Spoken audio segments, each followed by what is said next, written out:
Assalamualaikum warahmatullahi wabarakatuh. Saudaraku yang dirahmati Allah, ketemu lagi dengan kami dari channel Demen Ngelencer. Kali ini kita update informasi terkait dugaan korupsi di kegiatan haji.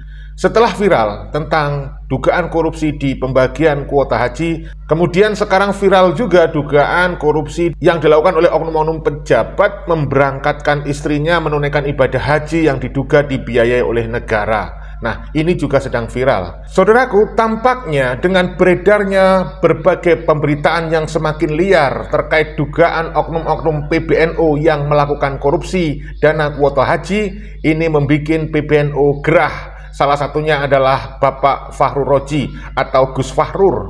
Beliau merasa dirugikan dengan adanya tindakan KPK yang menyebut-nyebut nama PBNU terkait dengan dugaan korupsi pada kuota haji ini dan kemudian tidak segera menyampaikan nama-nama oknum yang diduga menerima aliran dana kuota haji tersebut.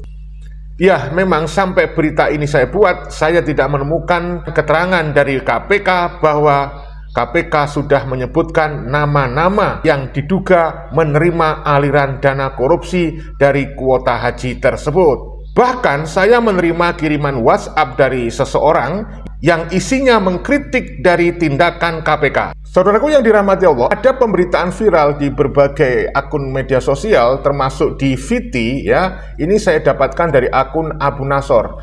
Di situ diinformasikan bahwa apa yang dilakukan oleh KPK itu dipaksakan. Jadi saya bacakan ya. 1. Pola yang dipaksakan. Normalnya penyidikan dimulai dari adanya bukti korupsi, lalu dicari siapa pelaku. Dari kasus ini terlihat sebaliknya. Target Gus Yakut sudah ditentukan, baru dicari-cari kesalahan. Pola ini identik dengan kasus pesanan, di mana hukum diarahkan untuk mencapai tujuan politik, bukan kebenaran. 2. Fakta yang ditabrak. Klaim kerugian 1 triliun rupiah justru bertentangan dengan laporan resmi Kementerian Agama atau Kemenak. Efisiensi 600 miliar rupiah dan BPKH surplus hampir 1 triliun rupiah. Tidak ada bukti aliran dana ke Gus Yakut sampai hari ini. Aset yang disita bukan milik Gus Yakut melainkan ASN eselon bawah. 3. Opini yang digiring. Istilah dalam tanda petik pucuk yang dilontarkan KPK membentuk persepsi publik bahwa semua aliran dana pasti sampai ke menteri. Padahal dalam kasus lain staf bisa korupsi tanpa otomatis menyeret pucuk pimpinan. 4. Indikasi pesanan politik. Jika bukti hukum lemah tapi opini publik terus dipaksa mengarah ke satu nama, ini menunjukkan targeting. Dengan kata lain, ada misi politik di baliknya. Melemahkan figur, membunuh karakter, atau mempersiapkan panggung jelang kontestasi politik. Itu setidaknya beredar di berbagai platform media sosial yang seolah-olah mengkritik bahwa tindakan KPK tidak adil. Tapi tentu saja di pihak lain yang mendukung KPK membenarkan apa yang disampaikan dan sudah dilakukan oleh KPK.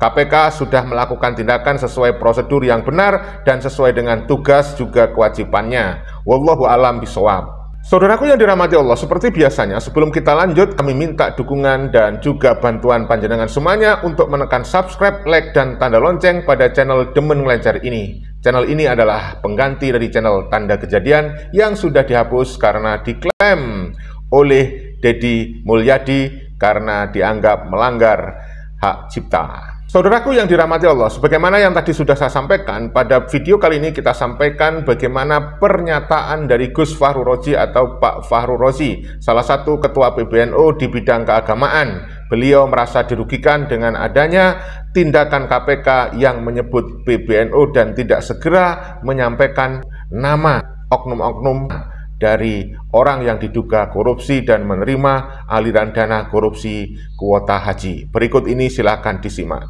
Kita sebetulnya sangat mendukung ya apapun upaya penegakan hukum dan kita menghormati proses hukum pada siapapun sesuai dengan aturan sebagai hukum yang adil dan transparan. Namun dalam kasus ini kita melihat sudah terlalu banyak opini yang bergulir dan penanganan yang terlalu lambat. Kalau memang KPK belum mendapatkan bukti-bukti yang kuat, saya kira kan tidak perlu dia mengumumkan banyak hal.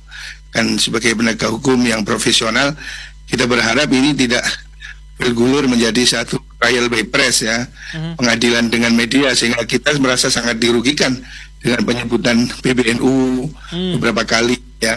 Kita lebih senang kalau ini disebut saja siapa nama orangnya berdasarkan bukti-bukti dan fakta-fakta. Ya. Karena sejauh ini kami sudah berbicara dengan bendahara misalnya, tidak ada aliran itu, kita tidak pernah merasa ada. Makanya kalau KPK berani menyebut, ya kita minta buktinya gitu. Jangan ini dibiarkan menjadi liar dan menjadi opini yang memperburuk citra lembaga-lembaga yang dia sebut gitu. Secara institusi PBNU belum ya, ada beberapa orang yang sudah dipanggil ya. Tapi kan itu sebagai kapasitas pribadinya, misalnya mantan Sekjen Kemenak. Dia memang pengurus PBNU, tapi dia kan dipanggil dalam kapasitas sebagai mantan Sekjen Kemenak. Terus ada lagi yang dipanggil sebagai kapasitas dia mantan staf sus Menteri Agama misalnya. Jadi secara organisasi sebetulnya PBNU kan tidak terlibat, karena kan haji itu tidak dilakukan oleh swasta seperti lembaga PBNU. Kita menghormati. Kita sebagai warga negara taat hukum, kalau memang ada yang harus dipanggil, ada yang harus memberi keterangan, ya kita wajib datang dan kita akan datang. Ya kita ingin bahwa ini proporsional ya, karena kan bukan hanya NU. Misalnya Sekjen, misalnya Dirjen Haji itu Bendahara Muhammadiyah, kan tidak perlu disebut sebagai lembaga Muhammadiyah kan.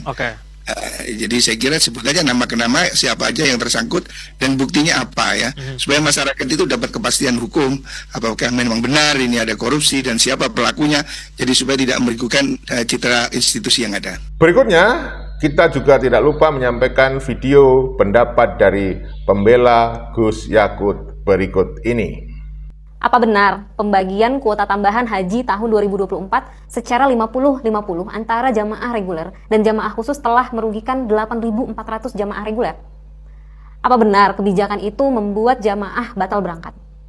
Isu ini ramai diperbincangkan. Tapi mari kita bedah dengan data resmi dan logika teknis. Dari tahun ke tahun, selalu aja ada kuota haji reguler yang tidak terpakai. Jumlahnya bisa sampai ratusan. Padahal antrian jamaah itu sangat panjang. Pertanyaannya, kenapa bisa begitu? Bahkan di 2024, sebagai tahun yang mencatat tingkat serapan tertinggi, tetap aja masih ada kuota reguler yang tersisa, meski jumlahnya kecil. Kita lihat data, di 8 tahun terakhir. Tahun 2015, kuota yang tersisa ada 744 kuota. 2016, sisanya 759. 2017, sisa 935. 2018, sisa 649 kuota. 2019 sisa 1.268. Besar sekali. 2022 bersisa 157. 2023 sisa kuota 898. Dan 2024 sisa kuota 45. Faktanya tambahan haji reguler sebanyak 10.000 pada tahun 2024 tetap tidak terserap penuh. Masih aja ada 45 kuota reguler yang tersisa atau tidak terpakai dalam pemanfaatan kuota tambahan. Artinya, daya serap jamaah reguler memang udah terbatas. Bahkan ketika diberi tambahan gede, tetap aja sisa. Bagaimana mungkin lalu diklaim reguler masih bisa menyerap 8.400 kuota tambahan lagi? Kalau yang 10.000 ini aja masih sisa 45. Nah, saudaraku, berikutnya kita simak bagaimana opini pendapat warga masyarakat di berbagai platform media sosial berikut ini. Macem-macem dan seru untuk kita simak. Silakan. Yakut pasti tersangka. Info A1, paling cepat minggu ini. Kasus dugaan korupsi kuota haji tambahan tahun 2023 sampai 2024 terus menyeruak menjadi sorotan publik. Komisi Pemberantasan Korupsi KPK menegaskan, dalam waktu dekat akan menetapkan dan mengumumkan tersangka. Estimasi awal kerugian negara sudah mencapai lebih dari 1 triliun rupiah. Sebuah angka yang membuat kasus ini digadang sebagai skandal haji terbesar sepanjang sejarah Indonesia. Tambahan 20.000 kuota haji diperoleh usai pertemuan Presiden Joko Widodo dengan putra mahkota Saudi, Mohammed bin Salman, pada Oktober tahun 2023. Menurut Undang-Undang Nomor 8 Tahun 2019, Pasal 64, Ayat 2, tambahan kuota itu seharusnya dibagi 92% untuk haji reguler, 18.400, dan 8% untuk haji khusus 1.600. Namun, SK Menak Nomor 130/2024 yang ditandatangani Menteri Agama saat itu, Yakut Cholil Qoumas, justru membagi 10.000 reguler tambah 10.000 khusus. Skema ini melanggar aturan, memberi ruang luas bagi praktik mafia kuota haji khusus, dan membuka jalan bagi aliran dana gelap. KPK telah memeriksa dan menelusuri keterangan dari sejumlah tokoh, baik pejabat Kemenak, ormas keagamaan, maupun pengusaha travel. Di antaranya, Yakut Cholil, Komas, ex-Menteri Agama, Hilman Latif, Dirjen Penyelenggara Haji dan Umrah, Ishfa Abidal Aziz, Ketua PBNU sekaligus staf Yakut, Syarif Hamzah Syatri, Wasekjen GP Ansor, Fuad Hasan Masyur, pemilik Maktur Travel, Khalid Z. Abdullah Basalamah, pemilik PT Zara Auto Mandiri, Uhud Tur, Ibnu Mas'ud, pemilik PT Muhibah Mulia Wisata, Muhammad Al-Fatih, dan Juwahir, pengurus Kasturi, Syam Resviadi, Ketua Sapuhi, Zainal Abidin, Komisaris Independen, PT Sukovindo. Nama-nama ini merepresentasikan jejaring besar yang menyalurkan kuota, mengutip biaya tambahan, hingga memanfaatkan jalur khusus untuk keuntungan pribadi. Penyidik KPK sudah menggeledah rumah Yakut di Condet, kantor travel haji, rumah ASN Kemenak di Depok, dan ruang kerja Ditjen PHU. Barang bukti yang disita: dokumen, barang bukti elektronik, kendaraan, properti, termasuk 2 rumah di Jakarta Selatan senilai 6,5 miliar rupiah milik ASN Ditjen PH. Pada 11 Agustus tahun 2025, KPK resmi melarang bepergian ke luar negeri bagi Yakut Cholil Komas, stafnya Ishfa Abidal Aziz, serta Fuad Hasan Masyur. Perkembangan terbaru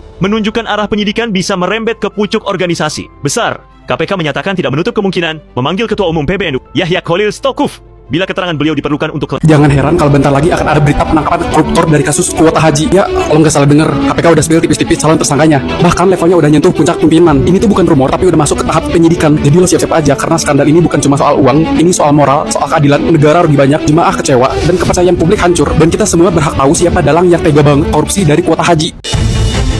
Kasus Haji 2024 terbongkar. Koordinator Maki, Boyamin Saiman, melaporkan semuanya ke KPK. Bukti foto sudah diserahkan. Fakta ini mengguncang karena menyangkut penyalahgunaan wewenang.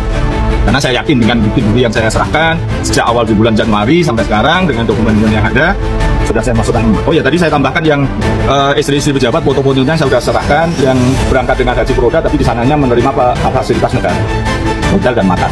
Itu kan harusnya nggak boleh.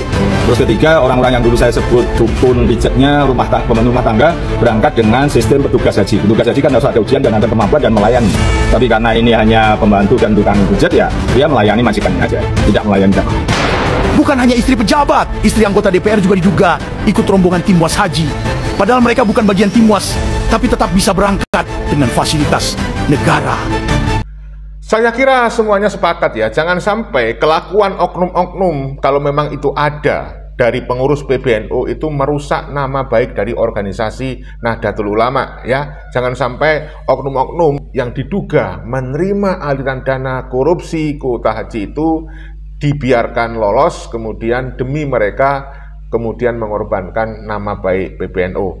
Jadi saya setuju dengan Kiai Marzuki Mustamar bahwa kalau memang dia itu terbukti, ya sebut saja namanya lalu angkut saja seperti itu. Ini demi marwah PBNU. Nah, saya sampaikan juga usulan dari Kiai Haji Dr. Ubaidillah Tamamunji agar Kiai Haji Miftahul Ahyar, kemudian ada Gus Yahya, sebaiknya mundur ya, sebaiknya mundur dengan kerelaan dan kesadaran hati. Benar atau tidak benar, karena isu tentang dana korupsi kuota haji yang sudah diduga mengalir di PBNU ini sungguh merugikan nama PBNU, dan ini dianggap sebagai kegagalan Gus Yahya di dalam menahkodai gerbong dari organisasi besar yang bernama Nahdlatul Ulama ini. Kami yang menyajikan, Anda yang menyimpulkan. Mudah-mudahan ada manfaat, ya, ada hikmah yang kita bisa sampaikan dan bisa menghibur kalian semuanya. Mohon dimaafin kalau ada salah-salah kata,